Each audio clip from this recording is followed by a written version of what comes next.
अच्छा पीयूष, एक बार मैं फिर से जानना चाहता हूँ, ये मोहब्बत का जो सफ़र था, ये दीवानगी जो थी आप लोगों की, कहाँ से शुरू हुई थी? दीवानगी मतलब कोचिंग के दौरान। क्या कैसे क्या बातचीत होती थी, कैसे नंबर वंबर लेने देने का मामला चला? वहीं कोचिंग फेसबुक वगैरह से बातचीत हुआ। हाँ, ये फेसबुक चलाती थी? हाँ, पापा का फ़ोन लेकर फेसबुक चलाते थे। कभी ऐसा भी हुआ कि अच्छा पापा के फ़ोन से ही काम चलता था हमेशा? नहीं, मिलते भी थे। मिलते भी थे। अच्छा फ़ोन उन भी दिए थे कि नहीं? फ़ोन तो हम 2 को दे दिए हैं, दोनों पकड़ा गया है।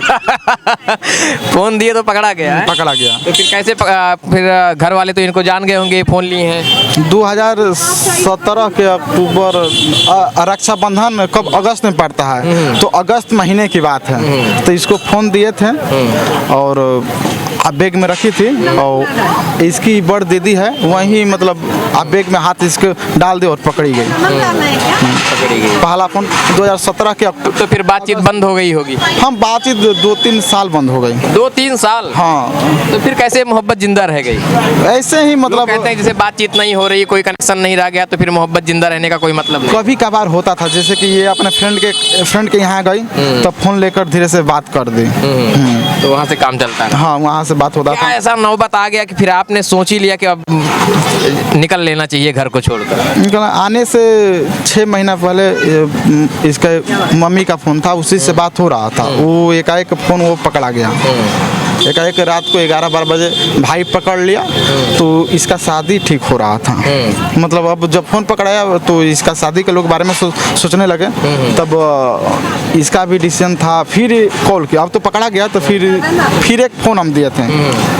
दूसरा फ़ोन हित्तिगो फ़ोन के 14 एक फ़ोन आता है हित्तिगो। हाँ, हित्तिगो था, तो वहीं फ़ोन दिए। अब धीरे से छत पे इशारा उसारा करके हम धीरे से फ़ोन दे दिए। फ़ोन दे दिए तो उसी से बात होता था। वो इतना छोटा था ना, जैसे कि मुट्ठी में पकड़ने पर दिखता नहीं था, तो वहीं फ़ोन देते उसी से अब बात होता था। और वहीं से उसी फ़ोन से प्लानिंग बना कि इस दिन निकलते हैं घर से। और एक दिन में निकले थे या रात में? जुतिया था। जुतिया के दिन? हाँ। रात में निकले थे? दिन में? दिन में।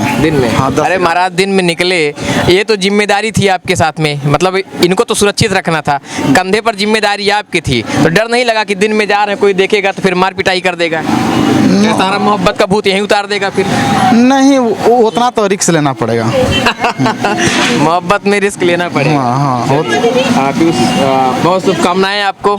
अब आप पिताजी भी बनने वाले हैं। हाँ। स्वाति जी, आप तो इसमें हमें लग रहा है आपकी बिजनेस का समय हो गया है। कैसी हैं आप? ठीक है।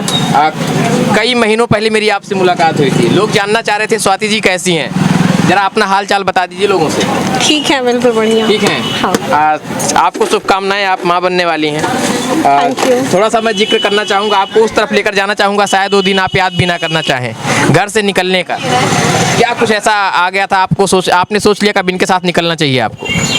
घर में शादी ठीक हो रहा था, इनका भी और मेरा भी घर पे बात चलने लग रहा था, तो पापा की परिपूर्ण हो गई, यही ना?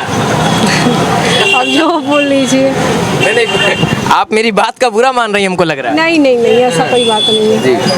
तो अब ये बिजनेस करके कैसा लग रहा है आपको? अच्छा है, अपना बिजनेस है, छोटा है लेकिन अपना है। क्या सोचकर आपने इतना बड़ा निर्णय ले लिया? एक महिला के लिए इतना बड़ा निर्णय लेना अपने आप में चुनौतीपूर्ण होता है। बस इनको जॉब कर रहे थे, कहीं बढ़िया मिल नहीं रहा था, सैलरी भी कम था, और फिर निकाल दिए, तो सोचा अपना जॉब बढ़िया है, अपना बिजनेस रहेगा बढ़िया। मेरा तो ये पहले से प्लान था अपनी फ्रेंड के साथ करने का, लेकिन फिर इनको निकाल दिया गया, तो सोचे हम लोग दोनों मिलकर ही कर लेते हैं। चैनल कैसा चल रहा है आपका? वो भी अच्छा खासा चल रहा है। चैनल का नाम जरा बता दीजिए। स्वाति ब्लॉग्स। अच्छा, बताना मत भूला करिए। अच्छा, कितना लगभग सेलिंग हो जा रही है आप लोगों की? अभी ज़्यादा तो नहीं, लेकिन 3 लीटर के करीब में चाय कभी कभी सेलिंग हो जाता है, और इससे 1 गमला, कभी संडे को 2 गमला भी सेलिंग हो जाता है। अच्छा, एक चीज़ है जो आप बना रही हैं, थोड़ा सा लोगों में कौतूहल का विषय, जब से मैं खड़ा हूँ जितने भी लोग आए लेने के लिए, हर किसी ने पूछा कि क्या चीज़ है, और जब आपने बताया फिर वो लोग ले गए। बनारस में मिलता नहीं है, हम लोग बिहार का आइटम लाएंगे, कुछ अलग रहेगा तो शायद बिके। बिहार का आइटम है ये बनारस में। हाँ। यानी साहब, अगर आपको बिहार का कुछ आइटम खाना है तो आपको यहाँ आना पड़ेगा। इसका नाम जरा बताइए। भवरा। एक बार फिर से बताइए। भवरा। आप सुन रहे हैं? आप, मैं तो नहीं सुन पाया हूँ, हो सकता है आप लोग सुन रहे हो। क्या क्या है इसमें? आलू, चना, बेसन और ये मसाले वसाले सब। लोग आज के समय में समोसा तलना पसंद करते हैं, पकौड़ा तलना पसंद करते हैं। आप एकदम हमको लगता है देसी व्यंजन बना रही हैं बिहार का।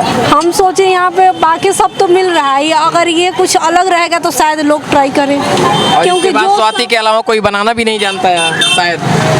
हाँ ऐसा हो सकता पता है। नहीं, अब ये तो नहीं बोल सकते हैं कि कोई बनाना नहीं जानता, लेकिन यहाँ पे नहीं मिलता है। अच्छा ये